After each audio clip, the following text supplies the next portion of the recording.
अब ही तो तू 1 घंटा बाद हुआ ना न सथवा। अब फिर तू 1 घंटा बाद आएगा हुआ है। मर्दवा कहा करे दूसर क्यों हुआ है कि चला का तोरे साथ हम तो वही औता ही है। तो ई काम ना करा दादा भैया हरा।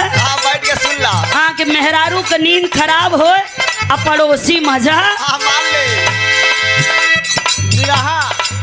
और ये पुनः फिर से समाज में बड़े सम्मानित व्यक्ति आप श्रीमान बड़का भैया राजेश यादव जी बिल्डर भैया महाराष्ट्र में आपका जलवा है। माई भगवती की कृपा आपके ऊपर बनी रहे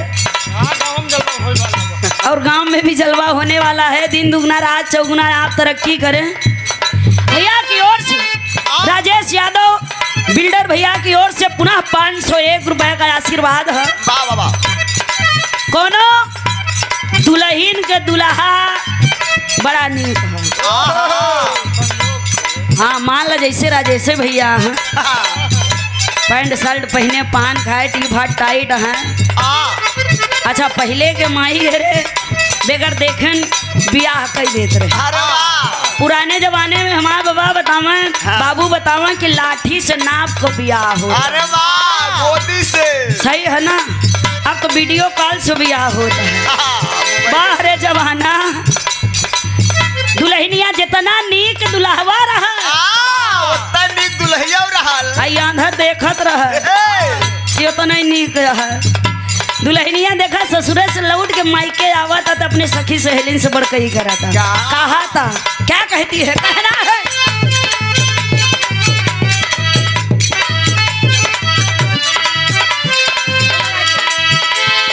यही कह रही है। ओहो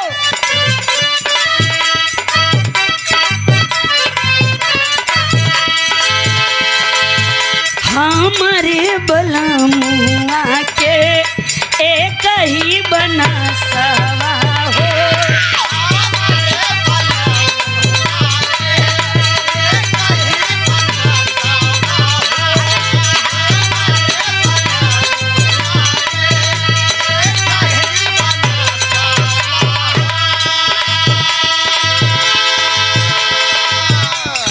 है देखी साथ जाले साथ जैसे लासवा हो।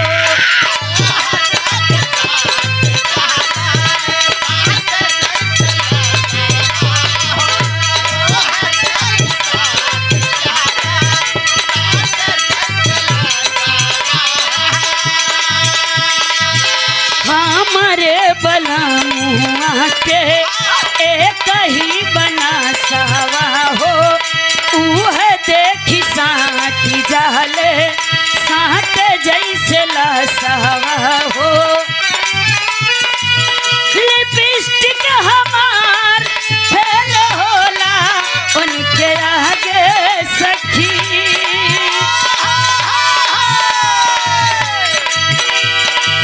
लिपस्टिक हमार फेल होला उनके आगे सखी। के मोटावा पे कान के ललैया आए है बड़ी नीक लागे सखी। सैया के मोटावा पे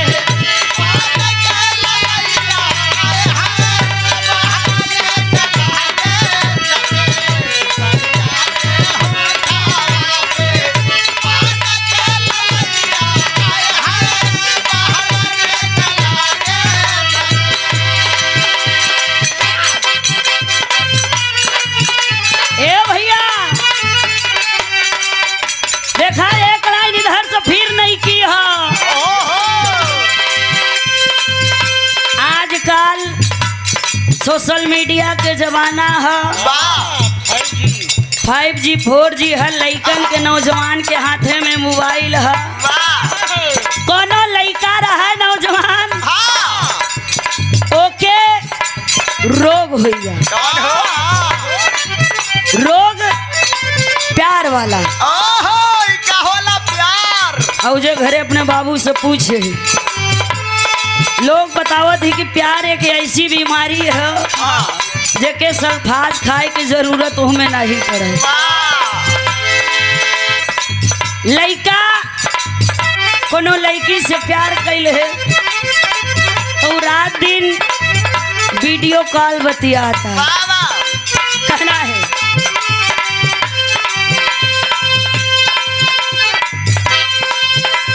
सुत के पलंगवा पे वीडियो कॉल में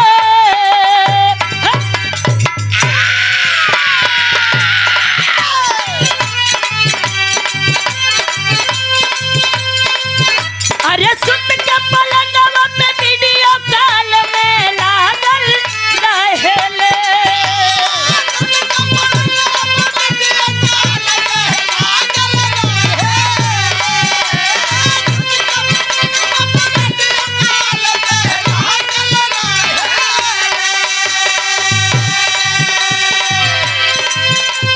सुत के पलंगवा पे वीडियो कॉल में लागल रहेले।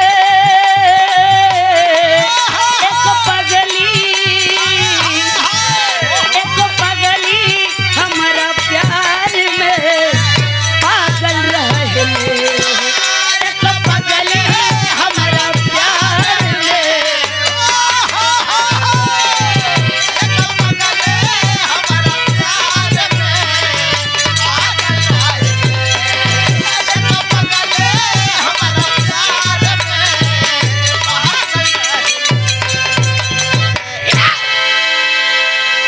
चलिए इधर से भी इतिहास हुआ उधर से भी इतिहास से चल रहा है। अरे वाह तो हमार विचार है कि मैं एक बिरहा अपने मन से गा दी। अरे वाह सही है चला मर्दे। तो आप लोग आराम से बैठा रहा और बिरहा के लाइन है 2 लाइन हमरे सूरदास से आप लोग सुन लें कि कितना बड़ा जानकार आदमी है और उससे ज्यादा कितना बड़ा हाँ फूहर है गंधैला है। फिर उसके बाद बिरहा के नंबर है बस 2 मिनट चला मर्दे। अरे सब्र से काम लो अरे शायद करार आ जाए और मैं जिसको सूंघ लूं उसको बुखार आ जाए। अरे तने गर्मी में नहीं नहाते का मर्दे। बार रोजे नहाइलम। अरे भैया भैया सब कहे अरे भौजी कहे न कोई अरे जो भौजी के भौजी कहे अलगौझी काहे के हो। क्या बात है बड़ा जानकार है मर्दे। कोई हीरा बेचेला जिया बहादुर केहू जीरा बेचेला अरे केहू बैठ के सड़किया पे रोज खीरा बेचेला। क्या बात है कोई सोना बेचेला जय हो। केहू चांदी बेचेला अरे केहू दूध में मिलाई के रोज पानी बेचेला।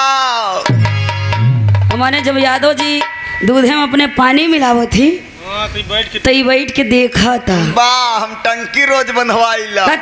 हाँ हो दोनों प्राणी मिल के मिलवले। यादव जी अगर पानी ना मिलावा तो केका दूध पहुँचाए पावा। कोई सागर बेचेला क्या बात है केहू गागर बेचेला अरे केहू दाल में मिलाई के रोज काकर पाथर बेचेला। जिया बहादुर अरे मैंने एक लड़की से प्यार किया देखा यही गड़बड़ कर दी। सब काम तो नगद करे लेकिन प्यार वाला काम खराब कर दे। भैया सीटी ना दे। मैंने एक लड़की से प्यार किया तो वो दिल्ली चली गई और जब मैं पहुंचा दिल्ली तो इटली चली गई। भाग गई। अब मुसीबत आ अब ऐसे टिफट टाइट चश्मा उश्मा लगाए रहा हाँ लड़की जनबे न लड़की प्यार तो कैल है, लेकिन ओके बाद में पता चली हाँ। कि इनके दुई नौ आँखी के बल्ब फ्यूज है। वाह सोचे लगी प्यार तो किया वो अंधेरे से। वाह अब मान ला हम शॉपिंग करे जाबे अति अंदर के अंगुरी पकड़ाए पकड़ाए कहाँ तक जा। अरे वाह वह नहा छोड़ के वो दिल्ली चली गई, भाग गई। कि कसम खाई ले कि चल तू आगे आगे मैं पीछे पीछे। अरे वाह माने तोर साथ हम छोड़ब ना छोड़ब ना। आ जब जान गई हाँ कि अंधरवा कि अंधरवा सुंघियावत सुंघियावत दिल्ली आएगा दिल्ली वो आएगा, वो भाग गई इटली यानी विदेश। तो बाबा प्यार तो सक्सेस भरा। अरे मैंने सोचा क्या सोचा, इरादा बदल दिया। क्या किया? अरे मैंने सोचा कि अपनी जान दे दी बिजली के तार पकड़ के, और जब मैंने बिजली के तार पे हाथ रखा साली बिजली चली गई। माने किस्मत ही खराब है बाबा, वही तो मरबे ना। हाँ हम बिरहा गाओ जवान कन्नी करे है ओका तई भोग के मरबे। मेरी मैना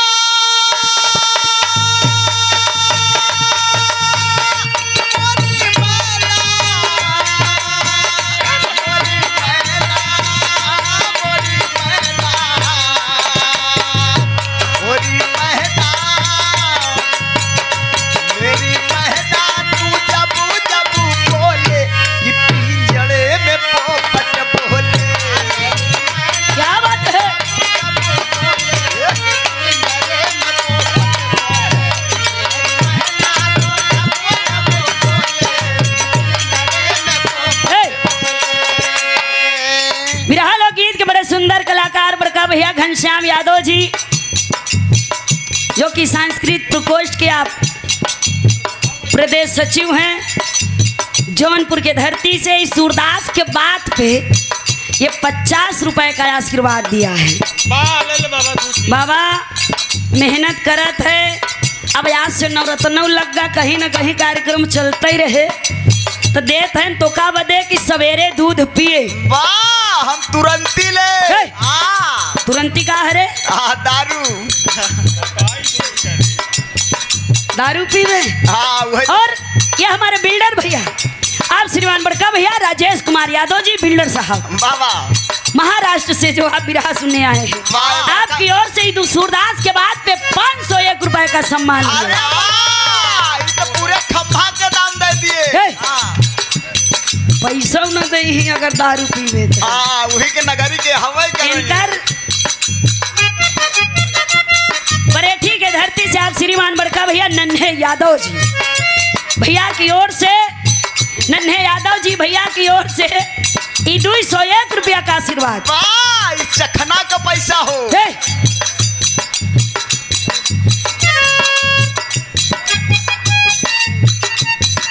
और ये परम पूजनी बाबूजी चिंतामणि यादव जी प्रधान जी की ओर से इस सूरदास के बाद पे 101 रुपया स्पेशल है बाबा। वाह तोर दुकानदारी होता है। खाता खुली हो। हाँ खाता खुला है अगर ये जब पैदा भरा है तब अगर खाता खुली रहा। ए भैया इनकर कहाई के मतलब है कि पहले के लोग दूध दही महुआ माटा खात रहे एकात महीना में असर करत रहे। बुढ़निया कहा रोमा झारे लग बाबा। हाँ अब वह दारू तुरंती मतलब सील तोड़े एक पैक पियन जो तुरंत असर कई गई ओकर नाम तुरंती हो। तुरंती हुई। चल मर्दे बोल। काहे तूने लगाई ये बिंदिया मेरे आंखों से उड़ी गई। काहे तूने लगाई ये बिंदिया मेरे आंखों से उड़ी गई। काहे तूने लगाई ये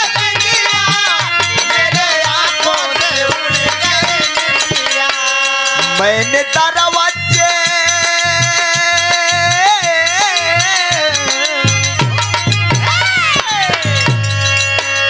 मैंने दरवाजे दिल के हैं खोले की जड़े में पोपट बोले मैंने दरवाजे दिल के हैं खोले की जड़े में पोपट बोले मैंने दरवाजे दिल के हैं खोले की जड़े में पोपट बोले मैंने दरवाजे दिल के हैं खोले की जड़े में पोपट बोले पंडित जी ने हाथ मेरा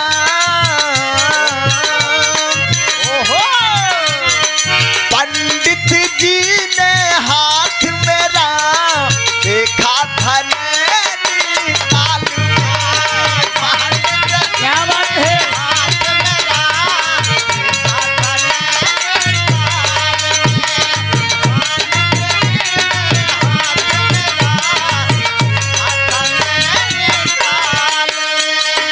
कहा था प्यारे क्या कहा था? कहा था प्यारे कभी न मरना शादी के जंजाल में पंडित जी ने हाथ मेरा देखा था निकाल पंडित जी ने हाथ मेरा देखा था निकाल पंडित जी ने हाथ मेरा देखा था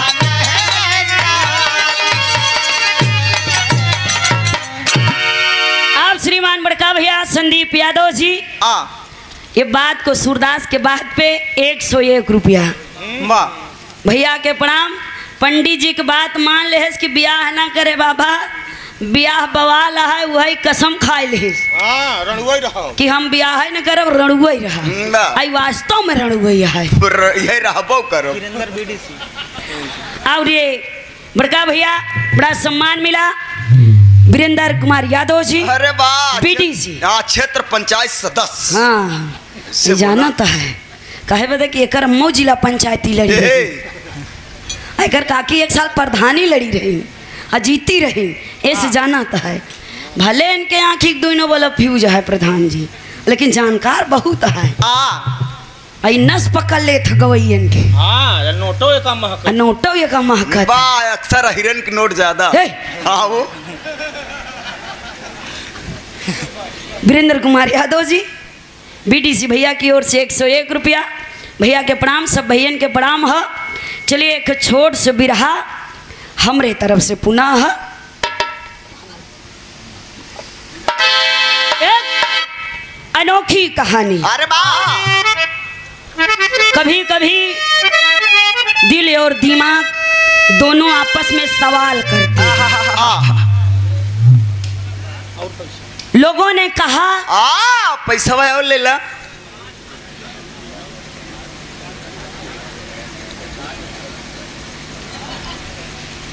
स्वर्गीय श्री मदन प्रसाद यादव जी वाह वाह उनके भतीजे आप श्रीमान बड़का भैया सुनील कुमार यादव जी वाह वाह भैया की ओर से सुनील कुमार यादव जी भैया की ओर से 501 रुपए का आशीर्वाद मिला। वाह ये भोरहे के बेला में धीरे धीरे भोरहे होता माई भगवती के कृपा आपके ऊपर बनी रहे। सवेरे 1000 पावे हाँ भैया पैसा ऐसे ले ले तब जाया जो नाइट पाई ऐसे ले ले बात तो हिंद कहा था माई कृपा करे। अरे तो मर्द मेहनत करी है ये पैसों बदे कुल होता है। चलो दिल और दिमाग आपस में लड़ते हैं। लोगों ने कहा कि सृष्टि की रचना ब्रह्मा ने दुनिया बनाया है। लोगों ने कहा लेकिन ये मेरा दावा है मैं कहती हूँ कि सृष्टि की रचना नारी से हुई है। नारी ने दुनिया को जन्माया है। ये मैं कह रही हूँ बाबूजी गौर करिएगा बिरहा महाभारत से है। कौरव और पांडव बचपन में ही बैर था।